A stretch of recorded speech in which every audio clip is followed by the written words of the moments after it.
So today, game, we got all kinds of fun stuff for you. Got all kinds of uneven lies. We took a few questions today, which so Colin and not Dimitri, but oh goodness, Rich Wagner. Thank you so much for your question. We're going to hit that one first, just to make sure we get that one knocked out of the way. If you saw us last week, we had an opportunity to hit some shots nice and high up in the air. We're going to talk about some of the dynamics of these wedges, right?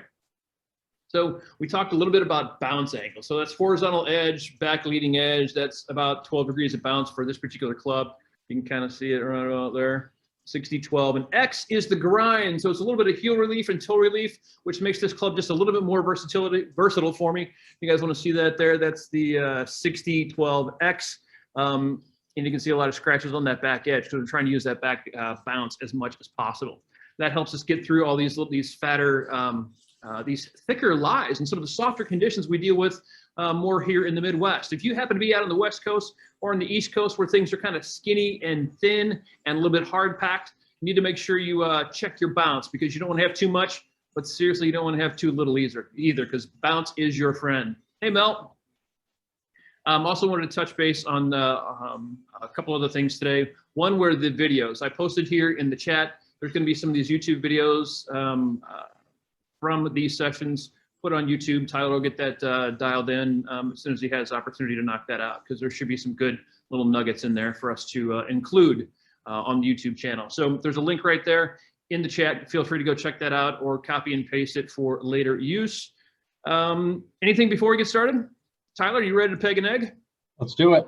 All right. So somebody sent me a question. Rich Wagner sent me a question about the short-sided chip or pitch over a bunker, right? Well, first things first, why'd you hit it there in the first place? Damn it.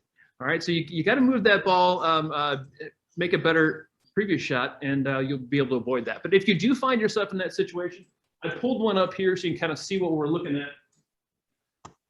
You can see here where I short-sided myself. I don't know if you can see the inside over there, but I only have about 8 or 9 feet of the green to work with, and sometimes you have even less than that. So here's what you really have to do. Kind of take your medicine. Try to find the least, the one that's going to hurt the least, right? So sometimes, consider you've got plenty of room beyond the pin. So if you happen to land it 2 or 3 feet on and it rolls 8 or 9 feet past, you're still going to be okay.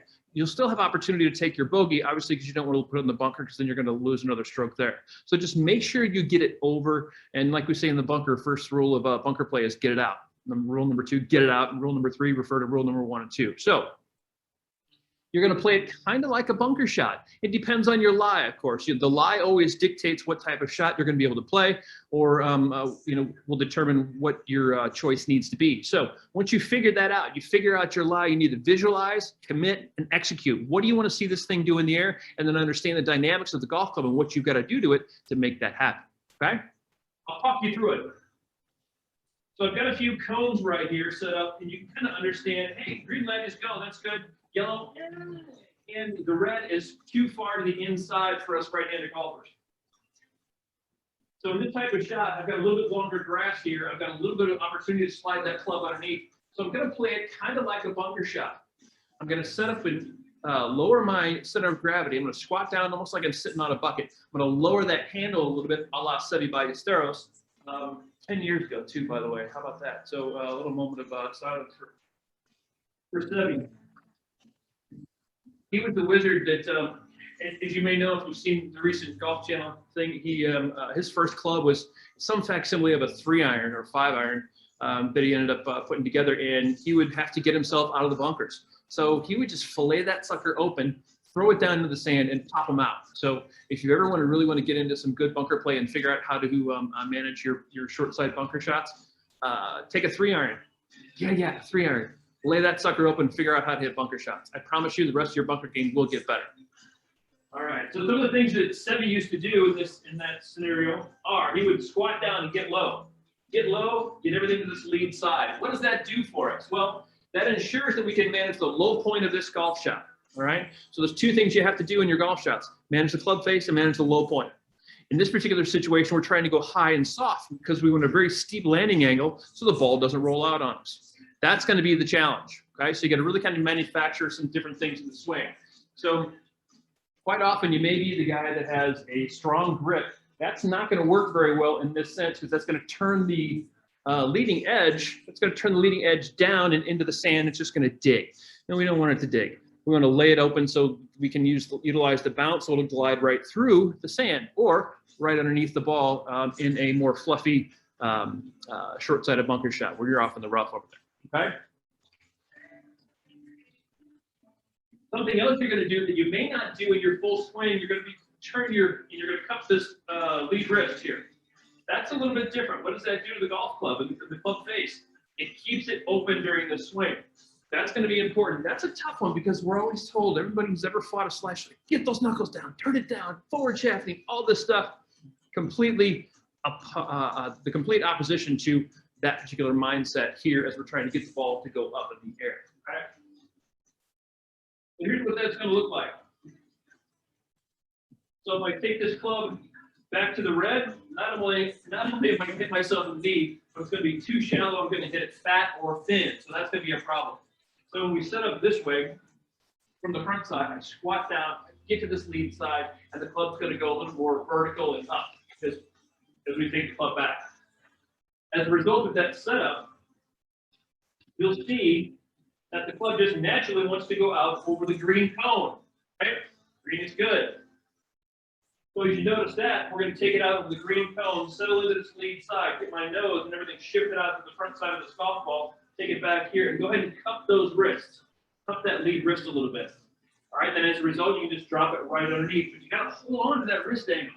Here's what it looks like. Let's see if I can get you a good view of that. This is cupping, and that's more of what we'd have for a power swing, okay? That's more of a flat lead wrist or a bowed lead wrist.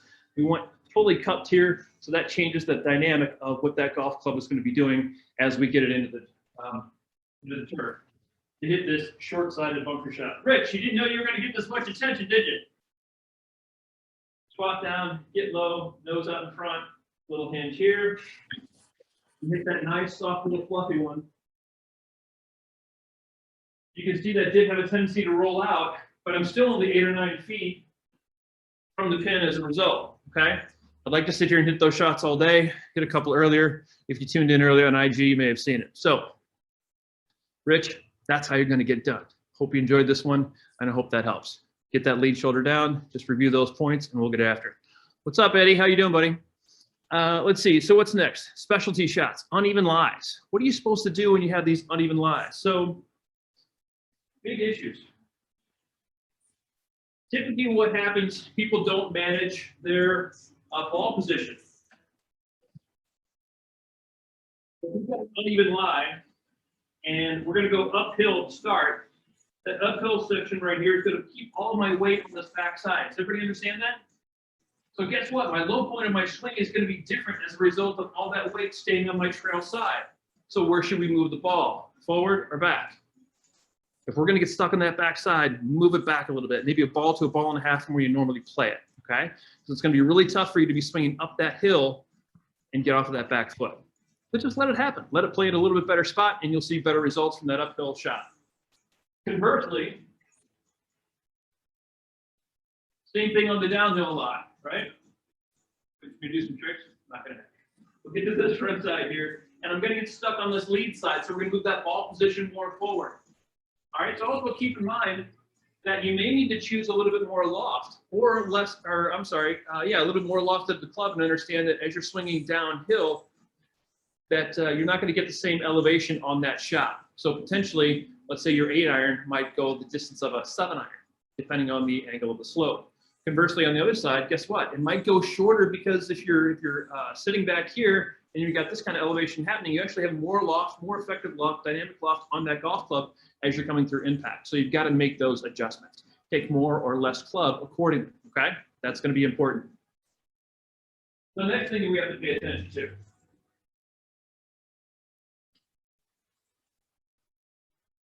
So what's that loft doing when we have, let's say, and I ball above my feet shot?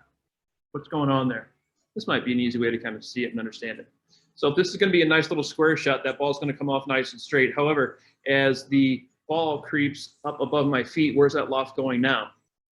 Right, can you see that up there? Where's that loft going now? It essentially starts to go left. So that's going to be a problem. you have to make an adjustment in one way, shape, or form, right? You either have to aim a little bit to the right and open up the club faces to touch to kind of balance those things out. So it's always going to be about the matchups. What matchups do you need to help optimize this shot, right? Match up the club face, match up your alignment to really kind of dial that in. Because that ball above your feet is going to have a tendency to go left from a right-handed golf position, all right? So it's always going to follow the slope. If we've got a slope like this, it's going to want to curve around that way. If we've got a slope going the other way, same idea. As this handle gets higher, this loft starts to go off to the right, okay? So same thing, you either have to toe it in just a little bit and adjust your alignment because you know the steepness of that particular shot is going to produce a little bit of a cut shot. It's going to go along with the slope. You got to pay attention to those things, okay? Well, we've covered uphill lies, downhill lies, ball below the feet and ball above the feet, and we covered that short-sided chip. Is there anything else you guys want to, let's see how we're starting with the hybrid and especially 3-wood from the fairway. Okay, Dimitri, we'll check that one out. Hang on 2 seconds. Hit us with any questions you guys have about these uneven lies and specialty shots. If we were outside, we would be able to demo those a little bit better, but you kind of get the idea. Pay attention to the loft, pay attention to your pressure and where your weight is, all right? And make the ball position adjustments there, and you will hit better uneven lie shots and those specialty shots. Let's see, Dimitri says, I hit the 4 and 5 iron pretty well. However, I struggle to hit the hybrid and especially the 3-wood from the fairway. Well, don't bother with the 3-wood at all. Or very simply grip down 1 inch to 1.5 inches and find your little happy spot. I grip down on all my clubs anyway, period. Just because I'm 5'5". So like it's a given regardless. I gotcha. So do you think, do you ever get on a launch monitor? Do you have any idea of what your angle of attack is for any of those clubs? Let's say you're a 4 or 5 Off the top of my head, absolutely not. Got it. So typically when I hear what Dimitri's talking about in that realm of, I hit my irons pretty well, typically someone has a steeper angle of attack.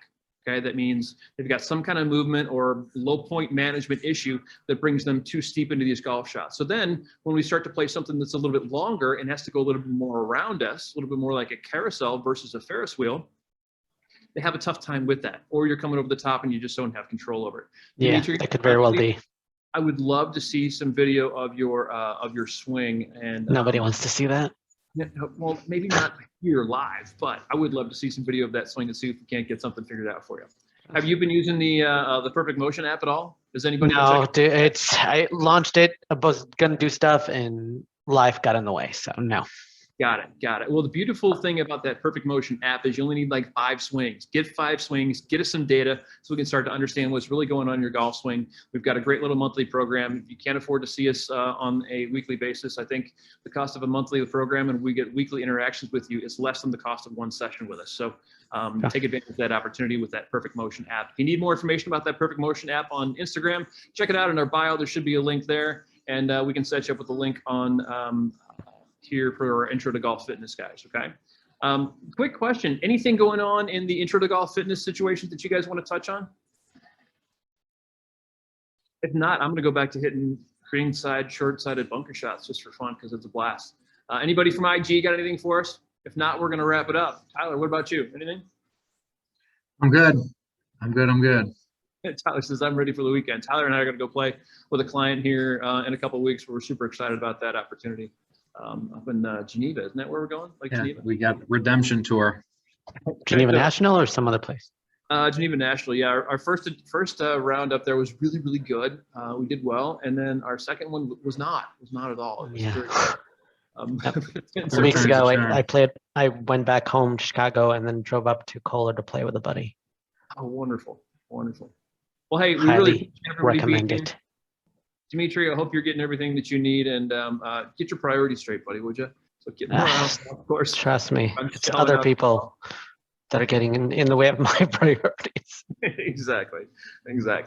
Well, if you guys have any other questions for us, feel free to hit us in the comments down below or reach out at marty@catalystgp.com or hit us on the Instagram instant messages. We'll get you going. All right. Take care. Be awesome. Thank you.